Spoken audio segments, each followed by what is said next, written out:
शाह राशिद अहमद कादरी जिनको मिला है, पद्मश्री मिली है, ये कांग्रेस के ज़माने में भी अप्लाई किया, उन्होंने 5 बार अप्लाई किया।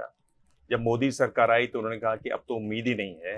और उन्होंने कहा कि ये तो बड़ी बात हुई कि इस सरकार में मुझे पद्मश्री मिली। नक्काशी का काम करते हैं, बिजली आर्ट मैं जानता हूं जी। तो क्या आपको लगता है कि ये एक बदलाव है उस समाज में? और ये कांग्रेस के वोटर रहे हैं, कह रहे हैं इस बार बीजेपी को वोट देंगे। देखो, कांग्रेस को भी एक सोच में बदलाव लाना चाहिए। मैं अगर आज किसी माइनॉरिटी की बात करूंगा तो कहेंगे अब ये कांग्रेस से बाहर है। मैंने 93 की बात लिखी है, इंटरव्यू में है मेरा पूरा, कि जब हमने पोस्ट बाबरी मस्जिद ये 4 स्टेटें डिसॉल्व की, 1 साल के बाद इलेक्शन हुए, लेकिन एक इलेक्शन और हो गया दिल्ली का, वो ड्यू था, तो 5 इलेक्शन हुए। 2-3 हम स्टेट हार गए, 2-1 जीत गए, 2 हार गए।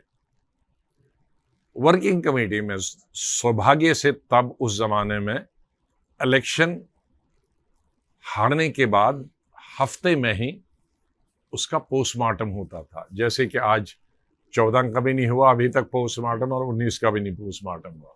बहुत सारी पैरेलल्स है ना, जो हम अंदर रहे जिनको मालूम है, जो वहां बैठे हैं उनको ये सब चीजें नहीं मालूम है। तो 1 हफ्ते के बाद हुआ, और सब्जेक्ट क्या था? बड़ा इंपॉर्टेंट सब्जेक्ट, कि भाई मुस्लिम्स और दलित ने वोट नहीं दिया इसलिए हार गए। तो मेरे इंटरव्यू में आप ध्यान से पढ़ना, मैं फर्स्ट स्पीकर था, लास्ट स्पीकर था। ये भी हिंदुस्तान की वर्किंग कमेटी में हिस्ट्री में शायद पहला होगा कि एक ही स्पीच पे वर्किंग कमेटी बर्खास्त हो गई। I was the first speaker in law. इनके घर पे थी प्रधानमंत्री नरसिम्हा राव जी के, तो मैं 1 घंटा बोला कि क्यों देंगे आपको मुसलमान वोट, और क्यों देंगे आपको ऐसी वोट। तो मैंने, ये मेरे बुक में मैंने कहा कि एससी को रिजर्वेशन तो कॉन्स्टिट्यूशन ने दी, लेकिन रेस्पेक्ट तो हमारे समाज ने दी थी, वो आपने दी नहीं दी। उसको आप भी एससी बी की तरह भी ट्रीट करते हो। मैं कहा, अभी केसरी जी ने पार्लियामेंट में, राज्यसभा में जवाब दिया कितने मुसलमान गवर्नमेंट ऑफ इंडिया की सर्विस में है, उसने कहा 1%।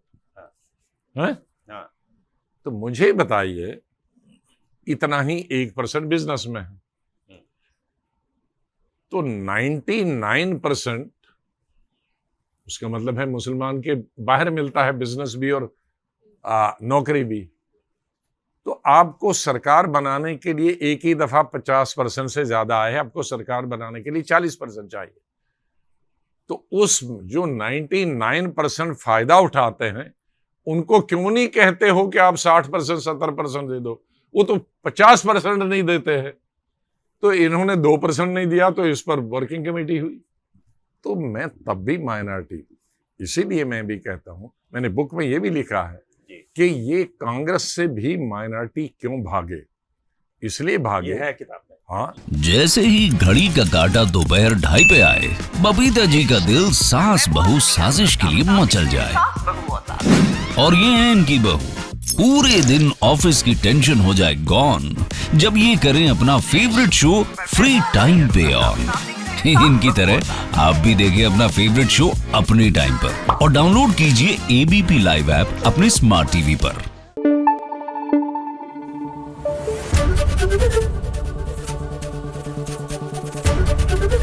एबीपी न्यूज आपको रखे आगे।